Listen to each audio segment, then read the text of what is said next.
Salutations à tous et à tous et bienvenue sur la revue de presse habituelle de Dakaractu avec Chancel Zangomo, journaliste et rédactrice. Sous peu, je compte partager avec vous les informations les plus importantes de la semaine. À tout de suite. La tension reste vive en politique sénégalaise. Des réactions multiples se sont montrées suite à l'interview télévisée du chef de l'État du Sénégal, Bassirou Diomaye Faye, mesurant ses 100 jours au pouvoir auprès de 6 journalistes de grands médias nationaux. D'après les républicains du parti politique l'Alliance pour la République, qui ont d'ailleurs fait face à la presse pour réagir à cette adresse du successeur de Macky Sall, les 100 jours au pouvoir du 5e président du Sénégal n'a montré rien d'autre qu'une absence de cap et d'orientation du régime actuel.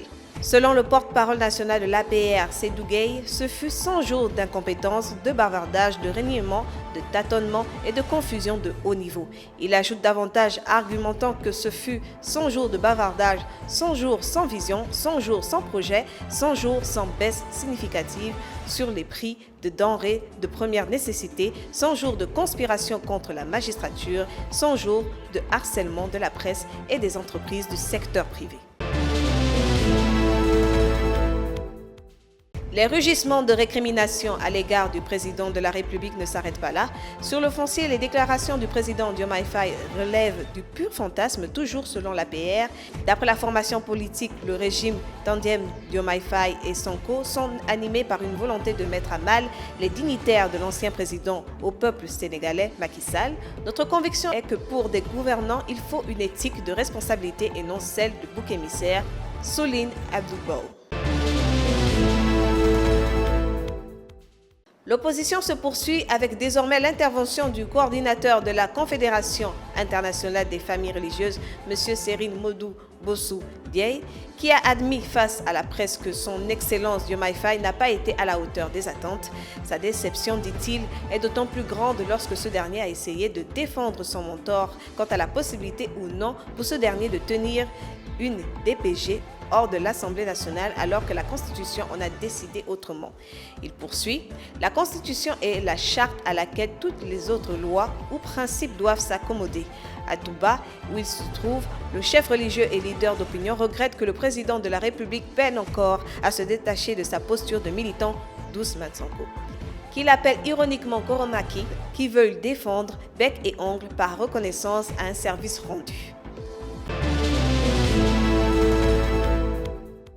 À titre d'intervention positive, seule la personnalité politique Mimi Touré a tenté une prise de parole pour magnifier cette relation amicale qu'a évoquée le président Diomaye Faye, une relation qu'il a entretenue dans la cellule de Cap Manuel avec son leader de parti et actuel Premier ministre Ousmane Sonko.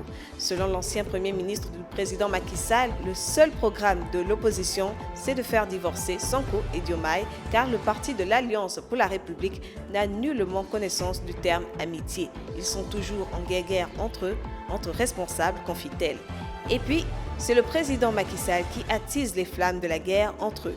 Parfois, il ordonne un responsable d'aller attaquer l'autre dans la presse, relève celle qui a accompagné l'ex-président durant 11 ans et qui a occupé plusieurs postes de responsabilité au sein de l'État. Dans la rubrique sport, le journaliste sportif puis spécialiste et management des organisations sportives, M. Bey Jack Diop, prédit qu'aucun athlète sénégalais n'ira à la finale du grand événement qu'est les Jeux Olympiques. Pour M. Diop, l'État du Sénégal ne peut prendre en charge tous les athlètes. Il explique que ce n'est pas parce que quelqu'un présente un programme de préparation de 23 millions de francs CFA que le ministère va puiser dans une caisse et sortir des millions comme ça. D'après le journaliste sportif qui s'exprimait sur le plateau de Actu Sport sur Dakaractu justement, les directeurs techniques devraient davantage travailler au sein de leurs fédérations respectives afin de produire plus de champions. À l'international, débutant tout d'abord au Rwanda, le président sortant Paul Kagame est réélu pour un 4e mandat avec 99,18% des voix qui se sont exprimées selon les résultats provisoires annoncés ce jeudi. Le chef de l'État sortant âgé de 66 ans réalise un score encore supérieur à ses 98,79% des élections présidentielles de 2017 après avoir obtenu 95,5% en 2003 et 93,8% en 2010.